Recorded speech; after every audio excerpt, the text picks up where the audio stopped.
Hai, kembali lagi di Publik Podcast masalah-masalah publik. Nah, pada podcast kali ini kita akan membahas topik yang lagi hangat-hangatnya mungkin ya di kalangan masyarakat, yaitu ketergantungan finansial karena penggunaan pay later. Nah, sebelumnya kita kenalan dulu kali ya sama narasumber kita. Halo semua, aku Sabrina Farah Sabita. Senang bisa bergabung di sini. Hai semua, aku Kesha Fida Regina. Saya juga senang bisa berbagi pandangan tentang topik ini. Oke, selamat malam Kak Sabrina dan juga Kak Keisha. Selamat datang di Publik. Nah, sebelum ke pembahasan, mungkin kita pengenalan dulu sih. Sebenarnya pay later itu apa? Terus kenapa bisa populer di kalangan masyarakat khususnya di Kota Serang ini? Bisa banget nih aku jelasin tentang pay later itu apa. Pay later itu adalah layanan keuangan yang memungkinkan pengguna untuk melakukan pembelian sekarang dan membayarnya nanti atau di hari kemudian. Biasanya dengan sistem cicilan atau pembayaran di bulan berikutnya.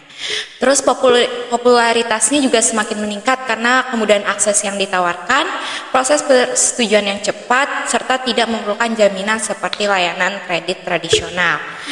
Terus di Kota Serang juga pay later sangat diminati, terutama di kalangan mahasiswa dan pekerja muda, karena mereka dapat memperoleh barang atau layanan dengan segera tanpa harus menunggu hingga memiliki uang tunai yang cukup. Oke, kalau dari Kak Keisha sendiri ada tambahan?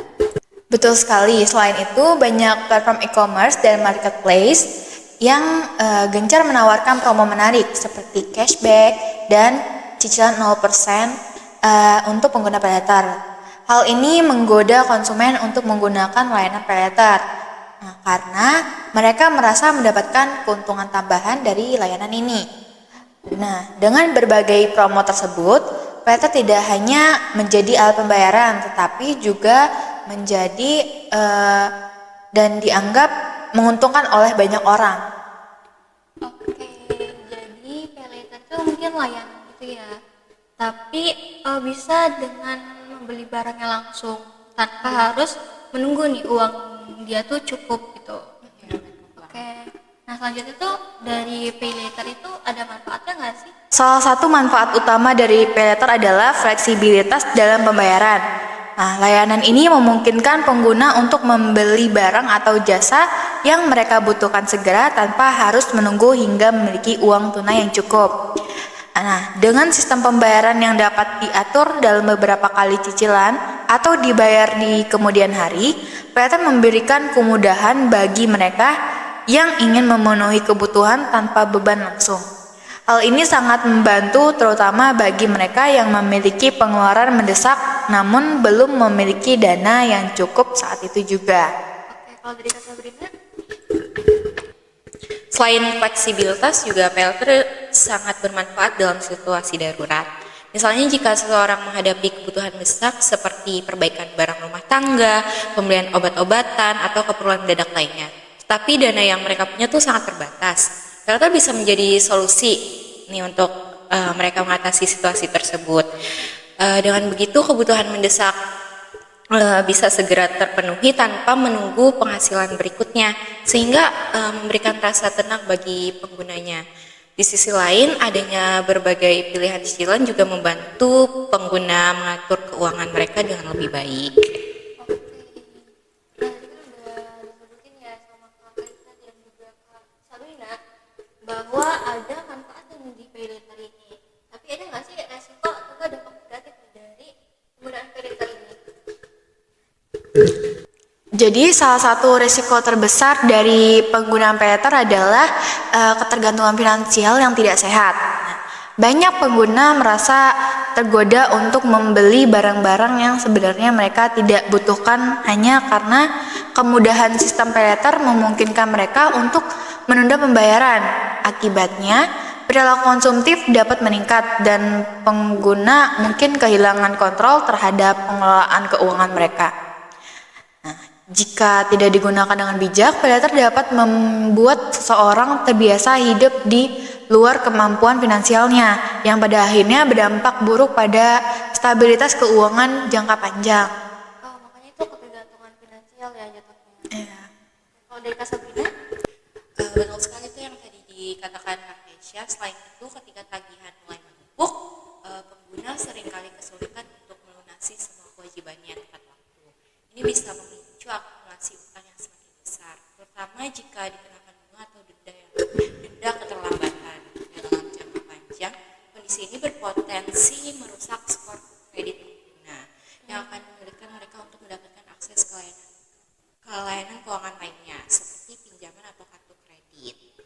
Penting bagi pengguna untuk memahami kemampuan finansial mereka sebelum menggunakan paylater agar tidak terjebak dalam siklus utang yang sulit diatasi. Oke. Nah, tadi kan udah ternyata ada resiko dan dampaknya juga. Salah satu itu ketergantungan finansial.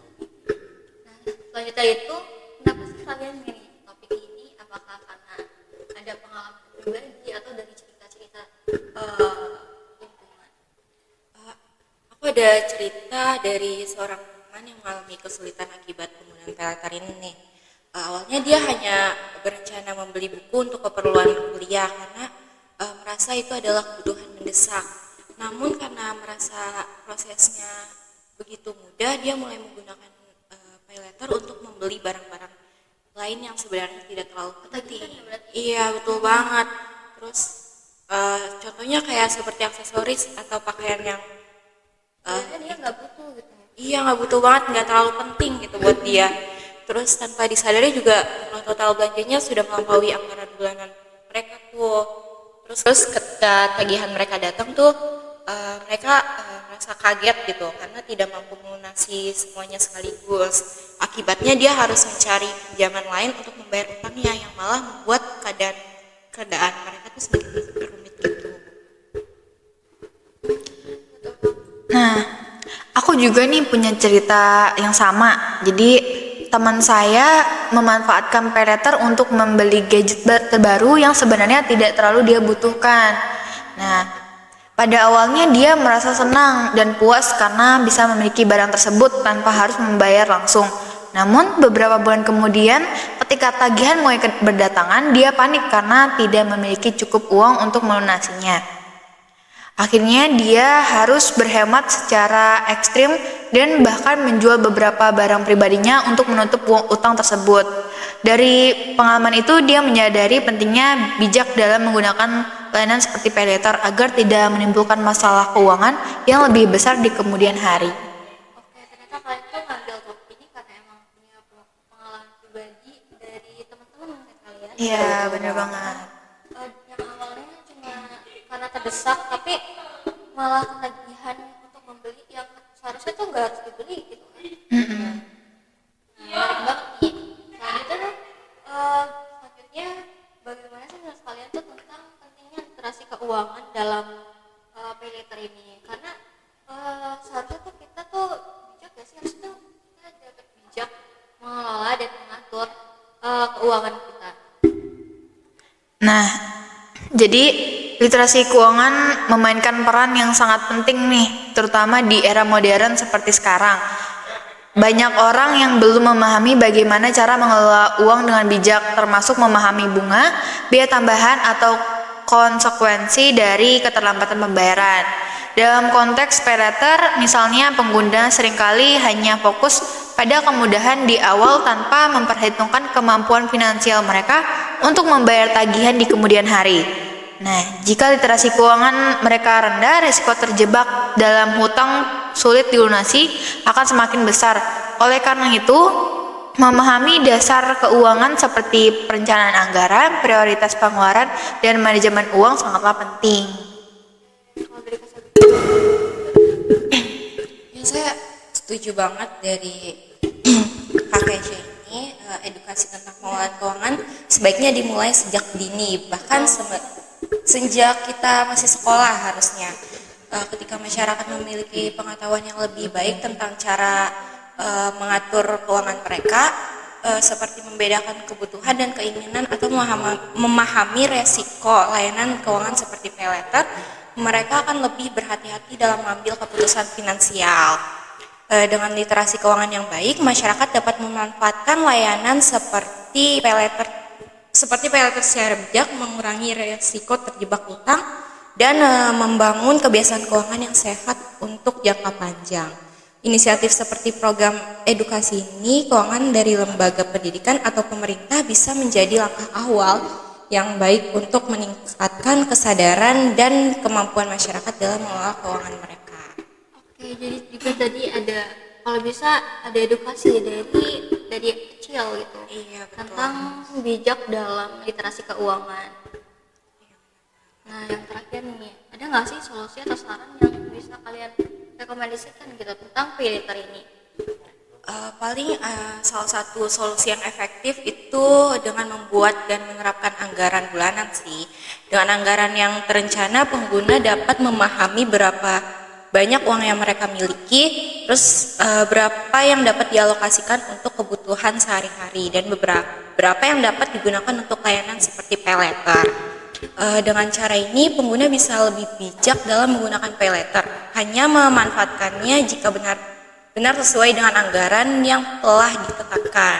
Terus selain itu, penting untuk mencatat semua pengeluaran termasuk tagihan pay later, terus agar tidak ada yang terlewat dan menghindari kejutan ketika waktu pembayaran tiba. Nah, Tagihan mungkin ya. iya, setuju banget nih menurut pendapat Kak Sabrina. Karena selain itu penting juga untuk memprioritaskan kebutuhan daripada keinginan. Sebelum menggunakan pay later, ada baiknya pengguna bertanya pada diri sendiri, apakah barang atau jasa ini benar-benar diperlukan atau hanya sekadar keinginan sesaat. Nah, dengan membedakan antara kebutuhan dan keinginan, pengguna dapat menghindari perilaku konsumtif yang tidak terkendali. Edukasi tentang kebiasaan membeli yang sehat juga dapat membantu, seperti menunda pembelian selama beberapa hari untuk memastikan keputusan tersebut bukan hanya impulsif. Mungkin bisa juga nggak sih kayak mengurutkan prioritas diri gitu, kayak Iya, ini harusnya tuh yang urgent yang mana gitu. Iya ya, Diurutkan urgensi. betul. Terus ada solusi lainnya nih, kayak membatasi jumlah platform atau layanan pay later yang digunakan. Karena terlalu banyak akun pay later dapat membuat pengguna kehilangan kontrol atas total utang yang mereka miliki. Tepat sekali Sabrina. Terakhir, transparansi dari penyedia layanan pay later juga penting. Mereka perlu memberikan informasi yang jelas tentang bunga, denda, dan konsekuensi keterlambatan pembayaran. Oke, yang terakhir mungkin ada nggak ya pesan dan kesan yang diucapkan oleh Kak Aisyah dan juga Kak Sabrina? Paling ada pesan sih buat kalian semua. Ingatlah bahwa meskipun pay later menawarkan kemudahan, bijaklah dalam penggunaannya agar tidak terjebak dalam hutang. Kalau dari kakek siapa nih? Dan jangan ragu untuk belajar tentang literasi keuangan. Semakin kita paham tentang pengelolaan uang, semakin baik keputusan finansial kita ke depannya. Oke, jadi pada kesimpulan itu pay later tuh boleh tapi dipakai dengan bijak kan? Iya. Dengan cara urutan prioritas, dengan cara bijak dalam literasi keuangan.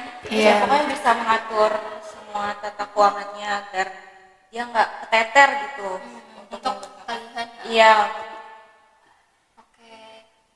Nah, kita udah selesai nih guys. Jadi terima kasih kepada semua pendengar yang telah menyimak podcast kali ini. Semoga informasi yang akan sampaikan itu bermanfaat bagi kalian semua. Sekian dari kami, kurang lebihnya mohon maaf. Wassalamualaikum warahmatullahi wabarakatuh.